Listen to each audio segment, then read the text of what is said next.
Hello दोस्तों, हमारे channel में आपका स्वागत है।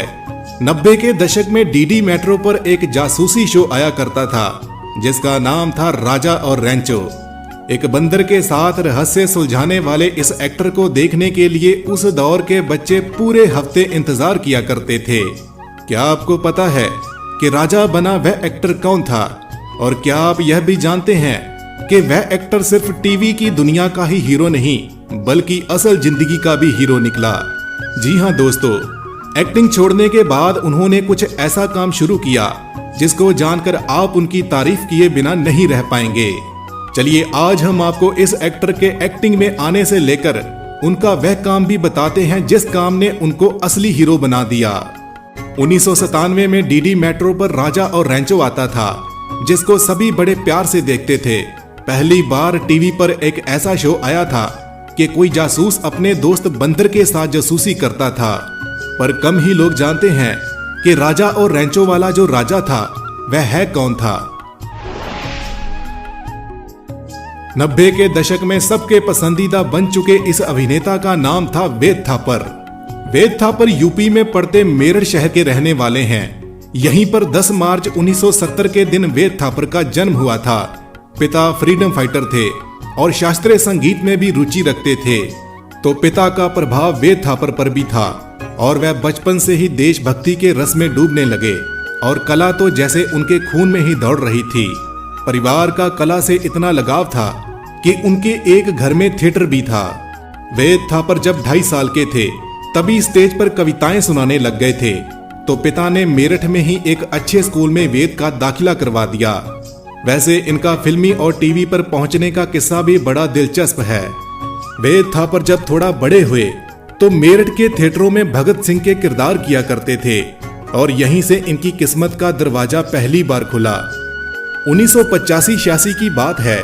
हुआ यह कि मेरठ में इनका एक दोस्त हुआ करता था मेहंदी हसन, और एक दिन वह इनके साथ आया और बोला कि इंडियन मोशन पिक्चर एसोसिएशन एक टैलेंट शो करवा रही है और मुंबई में उसके लिए फॉर्म भरना पड़ेगा। मगर वेद थापर ने यह कहकर मना कर दिया कि पिता मुंबई भेजने के लिए राजी नहीं होंगे। लेकिन किस्मत में तो कुछ और ही लिखा था कि वेद का वह दोस्त अकेला ही मुंबई चला गया और उसने 2 फॉर्म भर दिए, एक अपना और दूसरा वेद का। मगर किस्मत का खेल देखिए कि जिस दोस्त ने फॉर्म भरा था उसका सिलेक्शन नहीं हुआ, मगर वेद थापर को बुलावा आ गया। वहां टैलेंट शो में 5000 लड़कों में से सिर्फ 31 लड़कों को ही चुना गया। वेद तब बहुत खुश हुए जब उनका नाम भी उस लिस्ट में आ गया। वेद थापर को माया नगरी में फिल्मों से ऑफर होने लगे, तो उन्होंने कुछ फिल्मों में छोटे मोटे रोल से शुरुआत की। मगर कुछ समय के बाद इनको फिल्मी दुनिया की हकीकत पता लगी, क्योंकि वह बड़ी मेहनत से रोल करते, मगर जब उनका रोल एडिट करके निकाल दिया जाता तो यह बात उनको अच्छी न लगती और इसीलिए उन्होंने फिल्मों से दूरी बनाकर वापस थिएटर करने का फैसला कर लिया। मगर किस्मत को तो कुछ और ही मंजूर था कि एक बार की बात है कि जैकी श्रॉफ की पाले खान फिल्म की शूटिंग चल रही थी। सेट पर मशहूर थिएटर आर्टिस्ट दिनेश ठाकुर भी मौजूद थे, जो फिल्म में काजी अलीमुद्दीन का किरदार निभा रहे थे। वेद और दिनेश की बात होने लगी, क्योंकि दोनों ही थिएटर से जुड़े हुए थे, तो दोनों की अच्छी दोस्ती हो गई।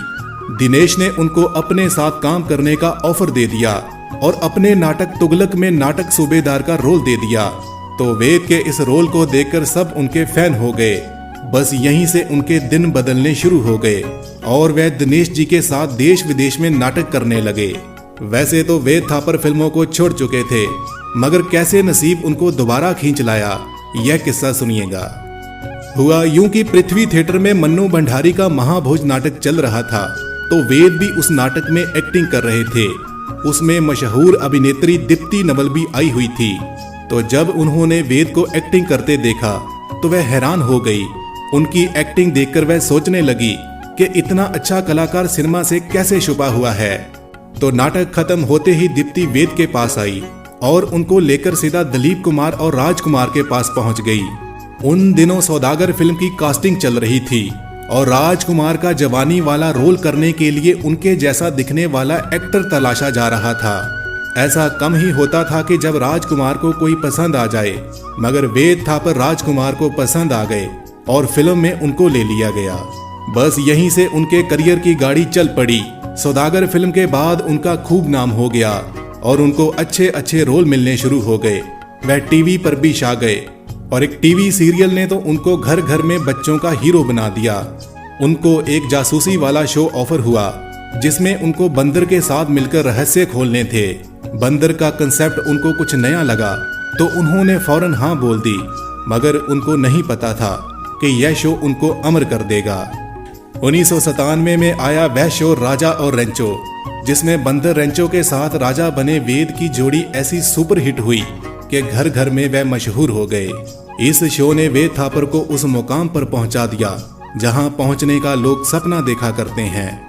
मगर इतनी ऊंचाई पर पहुंचे इस वेद ने एक्टिंग से हटकर एक ऐसा काम करने का फैसला ले लिया जिसने इनको सिर्फ टीवी की दुनिया का ही हीरो नहीं बल्कि असल जिंदगी का भी हीरो बना डाला।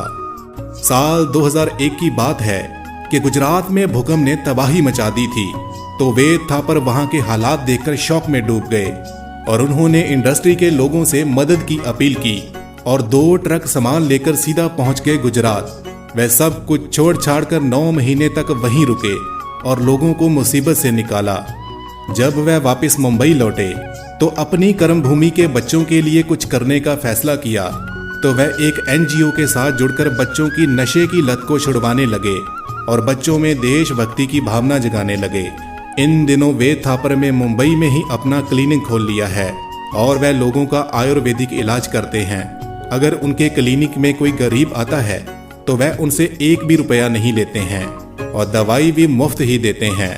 वेद थापर की एक बेटी है अर्शिमा थापर और वह भी टीवी की अभिनेत्री है।